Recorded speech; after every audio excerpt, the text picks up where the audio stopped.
दोस्तों आपने Hollywood movies देखी होंगी जिसमें एक स्पेस स्टेशन में हजारों लोग काम कर रहे होते हैं, जिसमें हमें लगता है कि अरे यार स्पेस स्टेशन में तो पूरी की पूरी कॉलोनी बसी हुई है। पर मैं आप सबको ये बता दूं कि वो सब कुछ झूठ होता है, नकली होता है। वैसे अगर असल में बात की जाए तो इस वक्त स्पेस में कितने लोग मौजूद हैं? इस वक्त जब आप ये वीडियो देख रहे हो, यानी इस वक्त इस टाइम स्पेस में कितने लोग मौजूद हैं? How many peoples are in space right now? दोस्तों क्या आप जानते हैं जब आप गाना सुनते हो तो सारा का सारा दिन आप उसी गाने को अपने दिमाग में गुनगुनाते रहते हो। पर सवाल यह बनता है कि हम उस गाने को क्यों गुनगुनाते रहते हैं और अपने फेवरेट पार्ट को ही क्यों गुनगुनाते हैं, उससे आगे क्यों नहीं बढ़ते?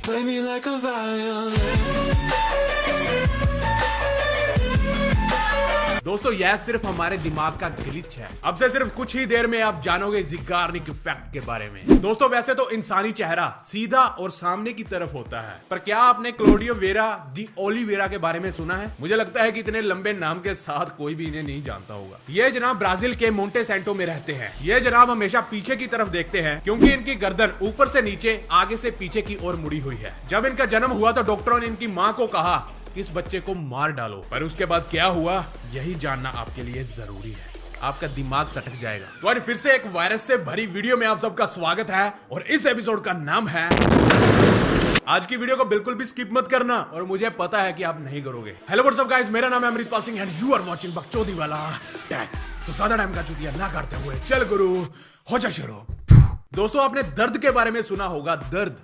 पर क्या आपको यह पता है कि दुनिया का सबसे खतरनाक दर्द कौन सा है? जिस दर्द के बारे में आज मैं आपको बताऊंगा वो दुनिया का सबसे दर्दनाक दर्द है, जिसके सामने आज तक के सारे दर्द तिनके के समान है। दोस्तों आपने ऑस्ट्रेलिया में पाए जाने वाले डेंड्रोक्नाइट के इस पौधे को कभी देखा है? अगर आप इस पौधे के पास या नीचे भी खड़े हो जाओ तो आपकी तौबा तौबा निकल जाएगी। तौबा तौबा तौबा तौबा तौबा तौबा तौबा तौबा तौबा तौबा। ये पौधा दुनिया का सबसे ज्यादा दर्द देने वाला पौधा है। दोस्तों इस पौधे को जिम्पी जिम्पी और सुइसाइड प्लांट से भी जाना जाता है। यह पौधा ऊपर से नीचे और हर तरफ से कांटों से भरा होता है। ये जहरीले कांटे बालों से भी पतले होते हैं, जिन्हें देख पाना बहुत ज्यादा मुश्किल है और इसके कांटे हमेशा झड़ते रहते हैं। अगर आप इस पौधे के नीचे खड़े हो, अगर इसके कांटे झड़ते हैं तो ये सीधा, इतने बारीक होते हैं, ये सीधा आपकी स्किन के अंदर धंस जाते हैं, जिससे होने वाला दर्द शब्दों में बयां करना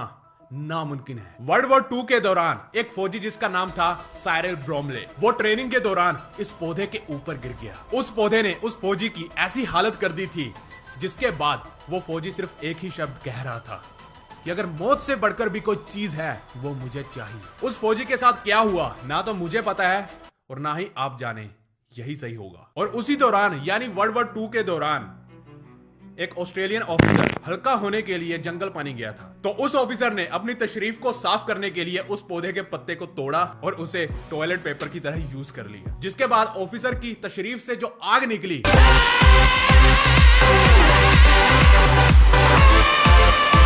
वो परमाणु बम के धमाके से भी 100 गुना ज्यादा थी।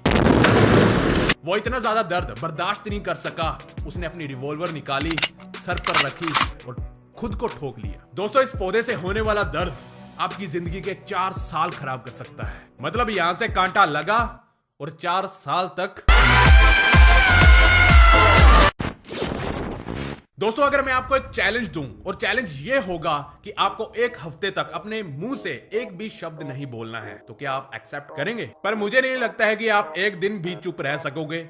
चलो छोड़ो, ये तो रहेगी चैलेंज की बात। अब बात करते हैं रियलिटी के ऊपर। दोस्तों क्या आप जॉन फ्रांसिस को जानते हो? इन्होंने 1971 में डिसीजन लिया, ठान लिया कि मैं पूरे एक दिन तक अपने मुंह से एक भी शब्द नहीं बोलूंगा।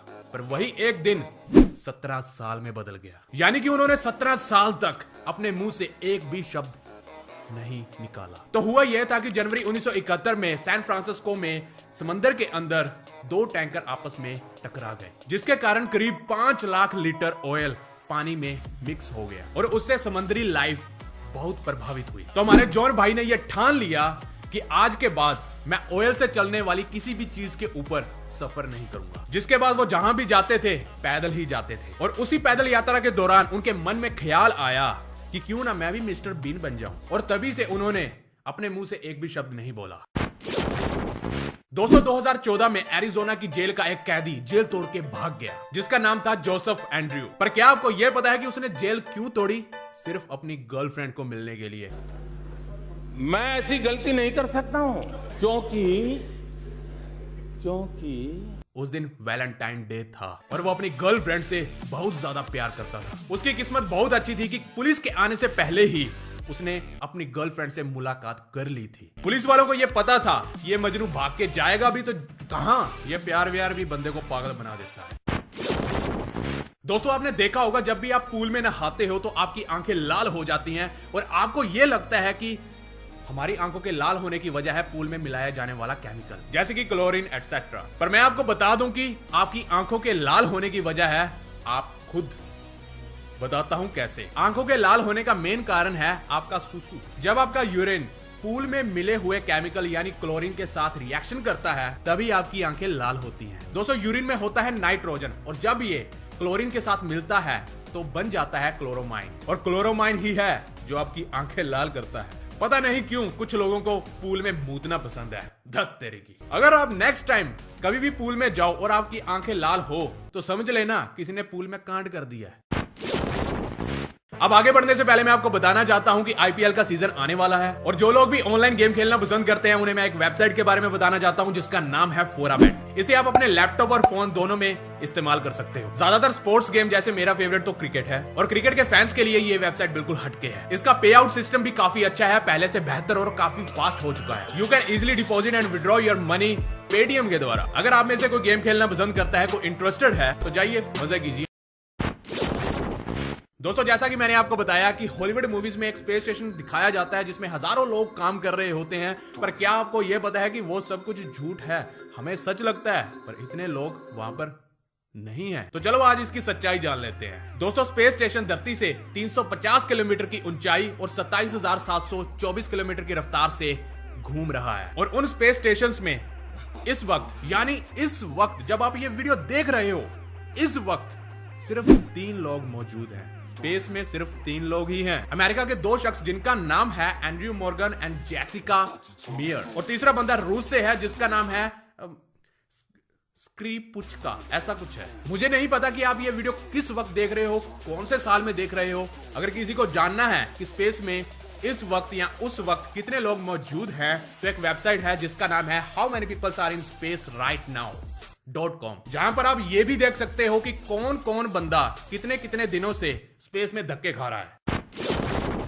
दोस्तों ओहियो में 1940 में 2 जुड़वा भाइयों को कोई अनजान शख्स अनाथ आश्रम छोड़ गया। फिर उन दोनों भाइयों को अलग अलग परिवार वालों ने गोद ले लिया और आश्चर्य की बात तो यह है कि वो दोनों परिवार एक दूसरे को जानते भी नहीं थे, ना ही कभी मिले थे और ना ही उनका कोई लेना देना था और ना ही उन्हें यह पता था कि उनके जो बच्चे जो गोद लिए हैं उनके 2 जुड़वा भाई भी हैं या है भी या नहीं। परिवार नंबर 1, उन्होंने अपने बेटे का नाम जेम्स जिम लेविस रखा। उनके पास एक कुत्ता था जिसका नाम था टॉय। स्कूल के दौरान उसे मैथ और कारपेंट्री बहुत पसंद थी पर उसे इंग्लिश की स्पेलिंग्स याद करना बिल्कुल भी पसंद नहीं था, मेरी तरह। उसकी लिंडा नाम की एक लड़की से शादी हुई जिसके बाद उसका तलाक हो गया। फिर जेम्स ने एक नई कुड़ी पटाई जिसका नाम था बैटी और उससे उसने शादी कर ली। जिसके बाद उनके एक लड़का हुआ जिसका नाम उन्होंने रखा जेम्स एलन, जो बड़ा होकर सिक्योरिटी गार्ड बना और शेवरलेट कार चलाता था। अब आते हैं परिवार नंबर 2। ये परिवार नंबर 1 को बिल्कुल भी नहीं जानते थे। अब याद रखना ये बात। इस परिवार ने भी अपने बेटे का नाम रखा जेम्स जिम पर उसकी सरनेम स्प्रिंगर था, मतलब दोनों भाइयों का नाम जेम्स जिम ही था। परिवार नंबर 2 के पास भी एक कुत्ता था जिसका नाम था टॉय और परिवार नंबर 2 के जेम्स को भी कारपेंट्री और मैथ पसंद थी और उसे भी स्पेलिंग्स बिल्कुल पसंद नहीं थी। उसकी भी एक लड़की से शादी हुई जिसका नाम था लिंडा और उसका भी तलाक हो गया। फिर उसने भी एक लड़की पटाई जिसका नाम था बैटी, सेम जिसके बाद उनका लड़का हुआ जिसका नाम उन्होंने रखा जेम्स एलन स्प्रिंगर, सरनेम दूसरा है बस। उनके बेटे का नाम भी जेम्स एलन था, इनका भी। वो भी बड़ा होकर सिक्योरिटी गार्ड बना और शेवरलेट कार चलाता था। जब परिवार नंबर 1 वाला जेम्स 39 साल का हुआ तो उसने अनाथ आश्रम में जाकर अपने असली माँ बाप का पता करना चाहा, पर वहां पर उसका कोई भी रिकॉर्ड नहीं था। पर रिकॉर्ड में एक और इंसान था, वो था उसका भाई। तो उसे पता चला कि वो उसका जुड़वा भाई था जिसे स्प्रिंगर फैमिली ने अडॉप्ट किया था। तो जिम लेविस ने स्प्रिंगर फैमिली को कांटेक्ट किया जिसके बाद वो अपने जुड़वा भाई से मिला तो पता चला कि उनको एक ही प्रकार की हेल्थ प्रॉब्लम्स थी। दोनों को सर में दर्द और फालतू की टेंशन्स रहती थी और दोनों को नाखून चबाने की आदत थी और यहां तक कि वो सेम ब्रांड की सिगरेट और सेम बीच पर यानी कि फ्लोरिडा के बीच पर घूमने के लिए जाया करते थे। यार इतनी खतरनाक ट्रेजेडी, क्या बात है। दोस्तों क्या आप क्लाउडियो वेरा डे ओलिवेरा को जानते हो? ये जनाब ब्राजील के मोंटे सेंटो में रहते हैं। ये हमेशा पीछे की तरफ देखते हैं क्योंकि इनकी गर्दन आगे से पीछे और ऊपर से नीचे की ओर मुड़ी हुई है। जब इनका जन्म हुआ तो डॉक्टरों ने इसकी माँ को कहा कि इसे मार दो, पर माँ तो माँ ही होती है। माँ ने डॉक्टरों को कहा भाड़ में जाओ। उसने उस बच्चे को पालना शुरू किया और आज वो बच्चा अपनी मेहनत से अकाउंटेंट की जॉब कर रहा है और उसने अपनी जिंदगी के एक्सपीरियंस को शेयर करते हुए एक बुक भी लिखी और वो लोगों को मोटिवेशन भी देता है। He is a motivational speaker right now doing a full time accountant job. इन जनाब के लिए तालियां तो बनती हैं। दोस्तों अब आ जाते हैं गाना गुनगुनाने वाली बात पे, पर उससे पहले आज का लाइक एम रख लेते हैं। दोस्तों आज का लाइक एम है 1,32,000 लाइक। मुझे पता है कि आप कर दोगे, तो ठोको लाइक। दोस्तों जब हम गाना सुनते हैं तो सारा का सारा दिन हम उस गाने को अपने दिमाग में गुनगुनाते रहते हैं, लेकिन सवाल यह है कि हम उस गाने को गुनगुनाते ही क्यों हैं? क्यों?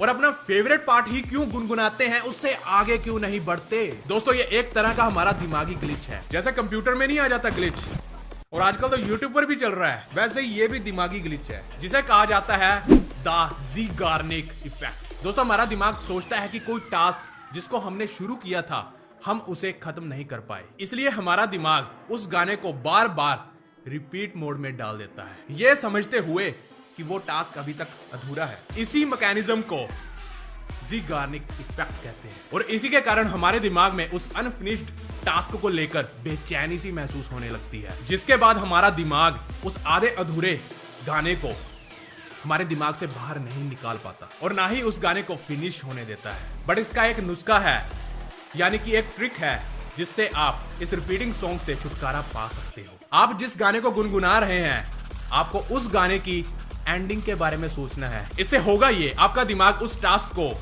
फिनिश समझने लगेगा और फाइनली 100% आप उस गाने से छुटकारा पा लोगे। पर आज के सवाल से छुटकारा नहीं पा सकोगे। मुझे पूरा विश्वास है कि आप आज के सवाल का जवाब नहीं दे पाओगे। देखते हैं। आज का सवाल सुनने से पहले इस चैनल को सब्सक्राइब कर लीजिए और आगे इंटरेस्टिंग वीडियो आपको मिलती रहेंगी। आपको पता ही है फिर टल्ली।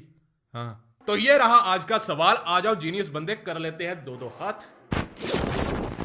एक औरत थी जिसका नाम था नवंबर। जी हाँ, औरत का नाम था नवंबर। उसके 5 बच्चे थे। पहले का नाम था जनवरी, दूसरे का नाम था फरवरी, तीसरे का नाम था मार्च, चौथे का नाम था अप्रैल, तो 5वें का नाम क्या था? बताइए। अब बताओ कितने के जीनियस बंदे बैठे हैं, बताओ जल्दी से। आप इस सवाल को सॉल्व कर लीजिए। वैसे मैंने इसका जवाब जो है मैंने इंस्टाग्राम की एक फोटो पर या वीडियो होगी उस पर अपलोड कर दिया है, आप जाकर वहां पर देख सकते हो। पर उससे पहले आप यहीं पर कोशिश कीजिए और अपना दिमाग चलाइए, आपको जवाब मिल जाएगा। तो देखते हैं। और अगर फिर भी नहीं मिलता है तो इंस्टाग्राम पर पड़ी है, जाकर देख सकते हो। वीडियो अच्छी लगी तो शेयर ठोको और आज का लाइक मांग चुका हूं तो कर देना यार। और बोरिंग जिंदगी से छुटकारा पाने के लिए इस चैनल को सब्सक्राइब करें और साथ वाली टल्ली भी दबा लें ताकि वीडियो अपलोड होते ही आपको मिल जाए, क्योंकि जो भी है सिर्फ इसी चैनल में है और कहीं नहीं। तो फिर से मिलते हैं नेक्स्ट एपिसोड में, तो बिना गाली दिए ओके बाय।